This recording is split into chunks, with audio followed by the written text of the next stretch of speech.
in my heart because I know it's a unique privilege to see what's going on in the world. For many of you, I know Cebu has had amazing rising since year one, right? So they're dancing here since 2013. I'm so excited to be here today. But really, for those who may not yet know about 1 Billion Rising, or at least its history, 1 Billion Rising was envisioned by Eve Ensler after 18, 20 years of doing V-Day and Vagina Monologues. I also know Vagina Monologues has been a big hit here in Cebu. We have performed it many, many times here in English and Tagalog, in schools, and commercially, and V-Day productions. And I guess what Eve, I'll share with you how 1 Billion Rising was born. You know, Eve and all of us activists in V-Day, we had a vision that one day our dream will come true, that violence against women and girls will end. We saw many successes, even with Gabriela. You know, Gabriela has been our partners of Vagina Monologues and V-Day for 16 years now here in the Philippines. And I am a proud member of Gabriela for 17 years. A very proud member. Gabriela has really been instrumental in my own political education, in my own growth as an activist. So anyway, our dream many years ago was that one day we didn't have to do any more V-Day or Vagina Monologues or any kind of advocacy work because violence against women and girls would have ended. But as we saw many laws passed, we saw many gains from women's movements all around the world.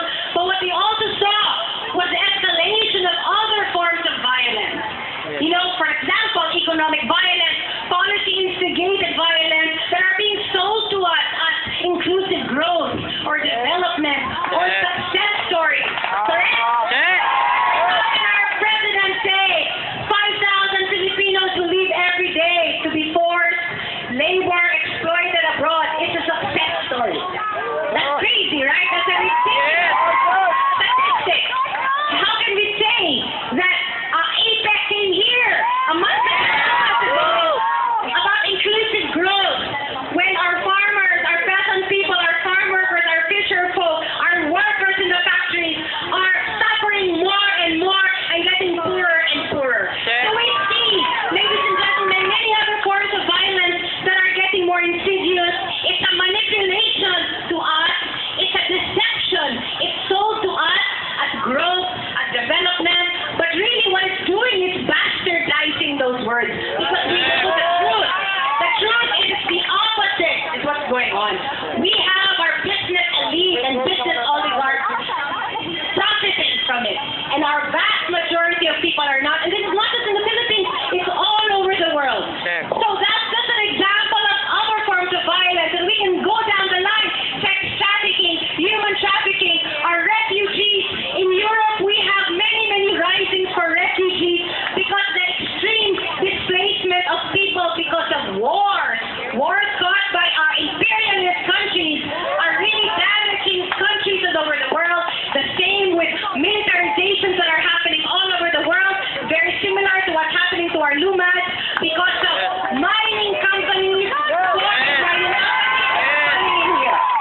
So we can go down the list, ladies and gentlemen, of all the forms of violence we need to keep fighting against. So, 5 years ago, Eve said, you know what, I'm so tired of this. We have to do something audacious, something crazy, something that will really get the attention of the world government, the world media, the world corporations, something that you cannot deny because the whole world will be joining. And 1 Billion Rising really came about because from the desire to escalate our actions, all the women's movements around the world. And really the word 1 Billion Rising came from the statistics then of the United Nations that 1 in every 3 women will be raped or beaten in her lifetime. And that is only, ladies and gentlemen, what is reported. Really, truly, it is more than 1 in 3 women are violated in her lifetime. So in 2013, we held our first 1 Billion Rising Global. We put a call out globally. All of us V-Day activists, including Gabriela, who led it here in the Philippines. We just threw it all out there and said, come, let's dance, let's show our defiance, let's show our unity, let's not make this a moment to miss because we have to call on our government and all the media to make this a #1 priority issue, ending violence against women and girls. And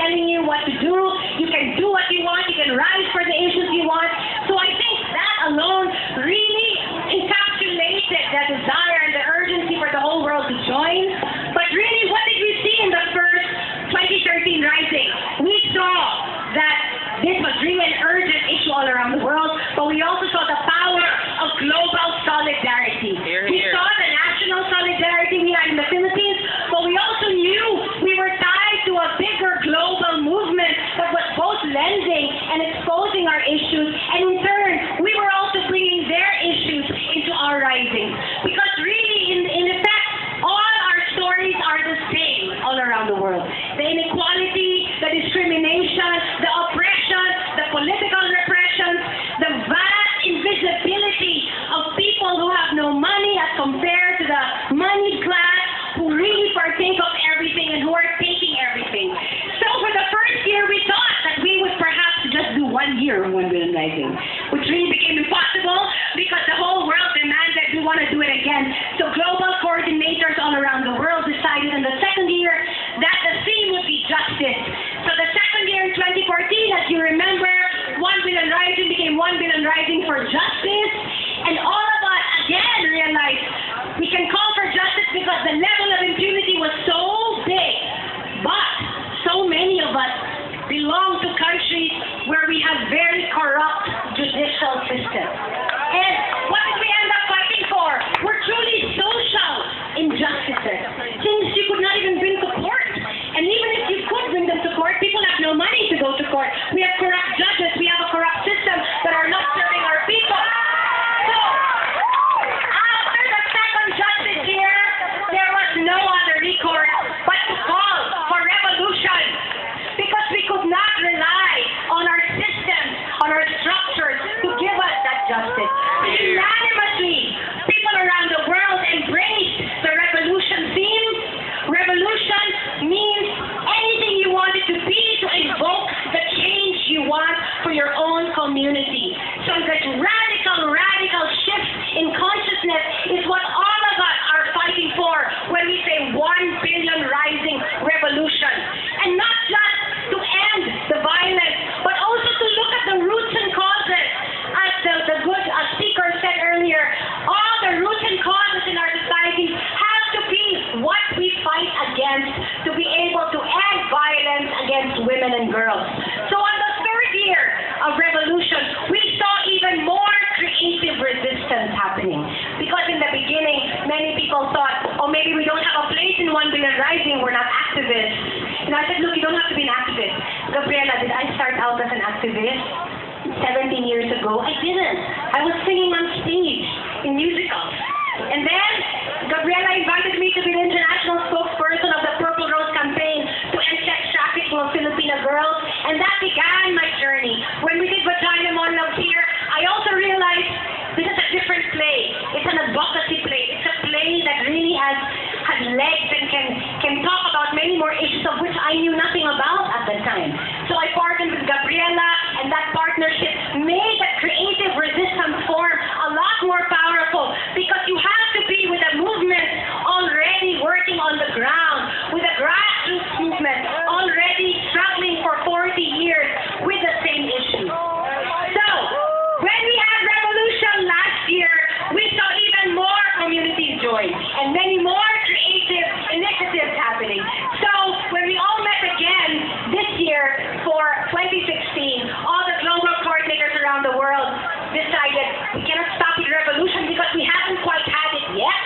We still have to continue it, but this time we really and truly have to put the marginalized at the forefront of our struggle, because they're the ones carrying the heaviest burden of imperialism, capitalism, and all the other repressive and exploitative structures that are being sold to us as development.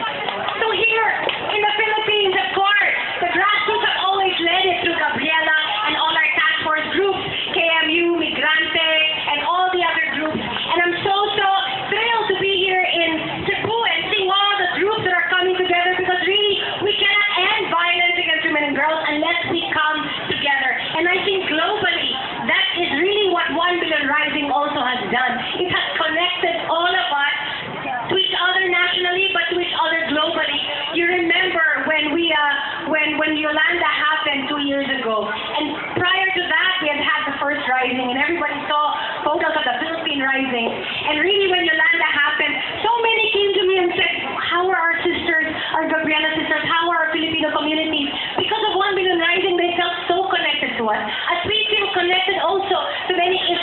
around the world. So, ladies and gentlemen, I just want